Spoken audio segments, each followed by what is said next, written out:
In this lesson, we're going to take a look at arithmetic series and geometric series, different than a sequence.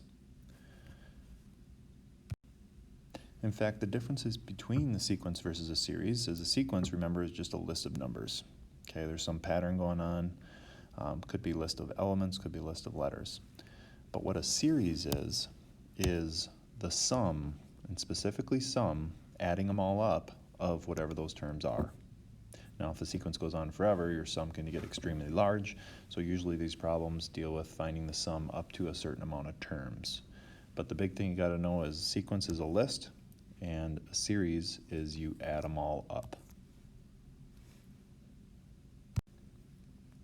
So when you're finding the sum of an arithmetic sequence, there's a specific formula we'll use. And it's very similar to the explicit formula that we've seen earlier with arithmetic sequences. Instead of a sub n, we're going to use s sub n to represent the sum. It starts off by taking whatever n is, divided by 2. Remember, n represents the term here. Multiplied by 2 times the first term, plus n minus 1 times d. And so you can kind of see the explicit formula is almost embedded within this series formula. Remember, D represents common difference, so you have to recognize the pattern there. N is going to represent the nth term here, so if you're finding S of 7 represents the sum of the first 7 terms, then N would equal 7 there. So you're actually going to sub that in. A sub 1 obviously represents the first term, and then notice you're not only going to sub in n there, you're also going to sub in n right here in front. But this is the formula you should have somewhere in your notes, and it represents series, so make sure you label it as arithmetic series formula. So let's take a look at a few examples here. We're finding the sum of the first certain amount of terms. This says find s sub 20, which, remember, that means add up sum of the first 20 terms of the sequence. So one could recognize the pattern and list them all out and then just add them up by hand. However, these formulas are nice shortcuts for us. So if I write out the formula out, n divided by 2, 2 times the first term, plus n minus 1 times d, and then sub in what we know. The first term is given, that's the negative 2.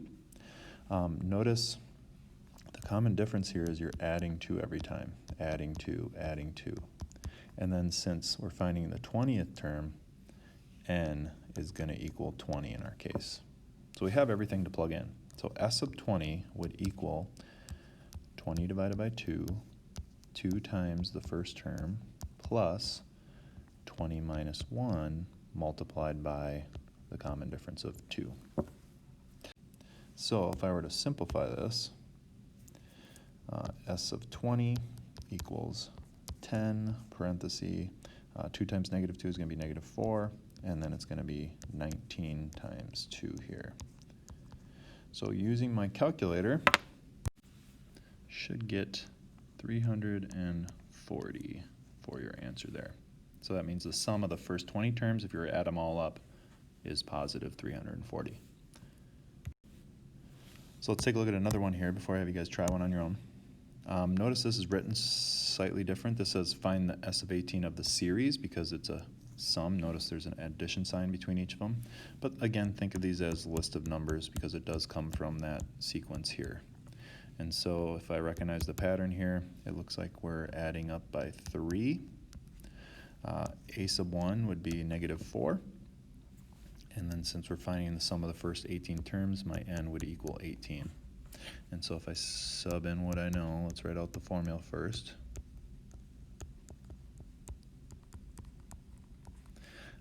S of 18 would be 18 divided by 2, 2 times the first term, plus 18 minus 1, multiplied by the common difference, which is 3. Notice the 18 over 2 is 9, so if you did that all on your calculator here and evaluated it, you should get a total value of 387. So I want you to try both of these. You can pause the video, look back on the notes if you need to, especially for that formula you'll need. But in both cases, I want you to find the sum of the first 20 terms here, so S sub 20. Good luck.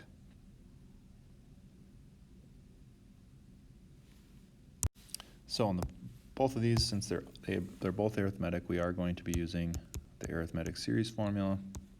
And so let's just write this above.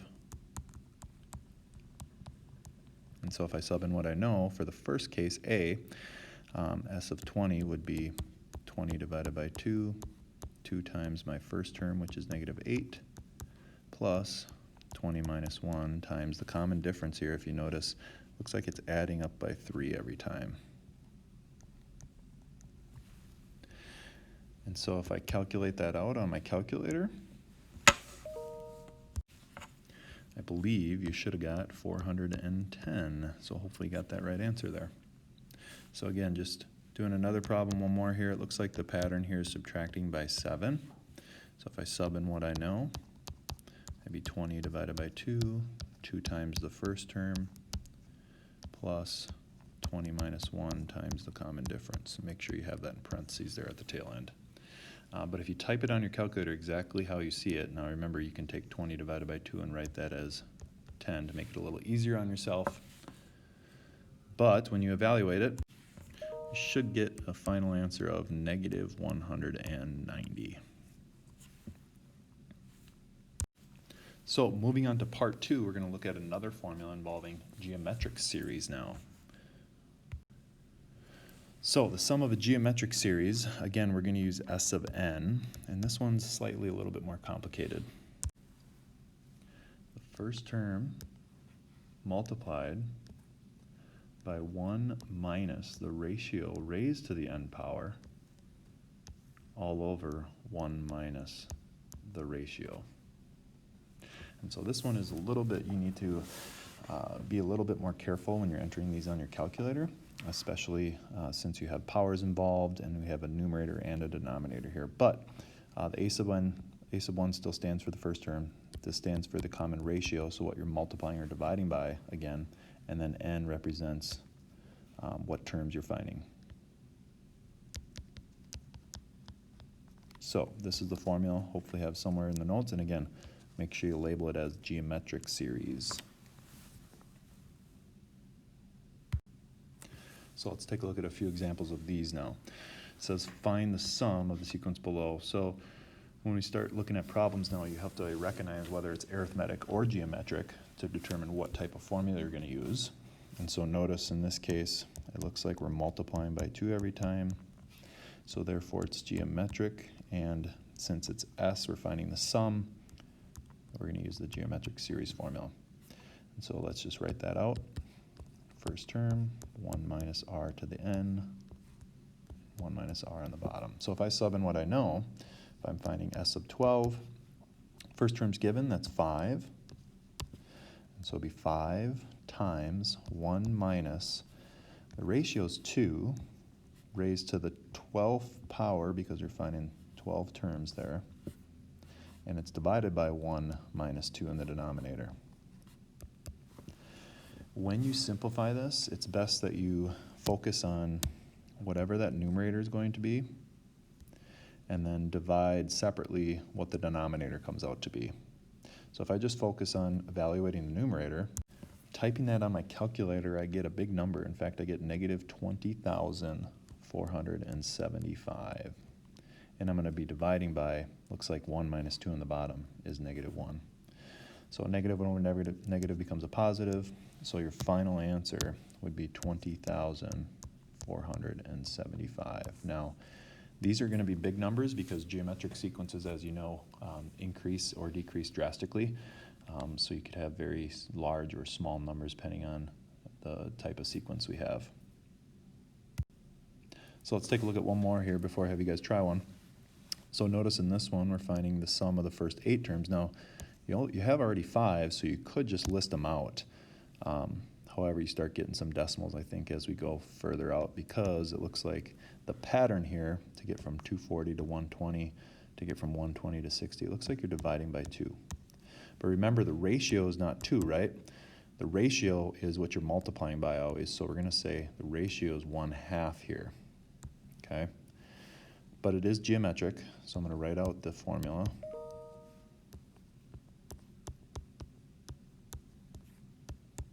And if I sub in what I know, the first term's 240.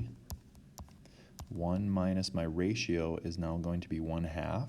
And since it's 1/2, I'm going to use parentheses to group that around the exponent because it's going to be raised to the 8th power there.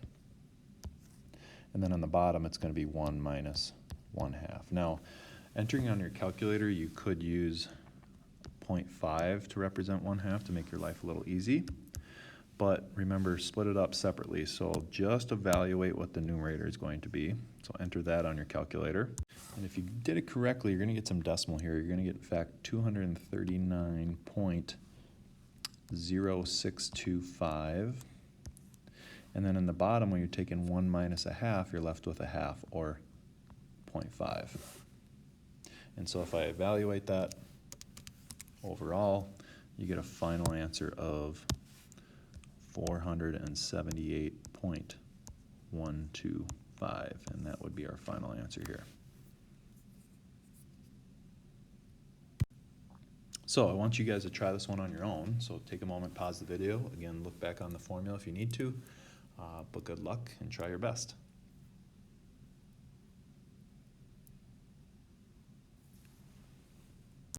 So some of you recognize that it looks like the pattern here, to get from first term to the second term, you'd have to be multiplying by a -2 every time. So r ends up being -2. A sub 1 is 1, and my n in this case looks like it's 15. And so if I write out my formula first, sub in what I know, I'm going to use negative, I'm going to put parentheses around my ratio again because it's negative, okay? And make sure that is grouped in parentheses, especially when you evaluate in this case. But your n is 15, and so it's going to be divided by 1 minus a -2 on the bottom there. So on your calculator, I did mention it before, but make sure you actually write it with parentheses, otherwise you're going to get a different answer here. But you should get a numerator value of 300, looks like 32,769 divided by, on the bottom, if I were to evaluate that, 1 minus a -2 is going to be 1 plus 2. And so that's going to be 3 on the bottom. And so if I divide that number by 3, my final answer would be 10,923. So that would be the sum of the first 15 terms of this sequence written above. So now it's your turn to practice some. The worksheet's online on Canvas, so make sure you check that out. Try a few of these problems, make sure you're getting them right, and check it with the key before you attempt that formative assessment for the day. But that's it for the day, and we're going to start gearing up for the test coming up in a few days because this is our last topic of this unit. So good luck and enjoy the rest of your day.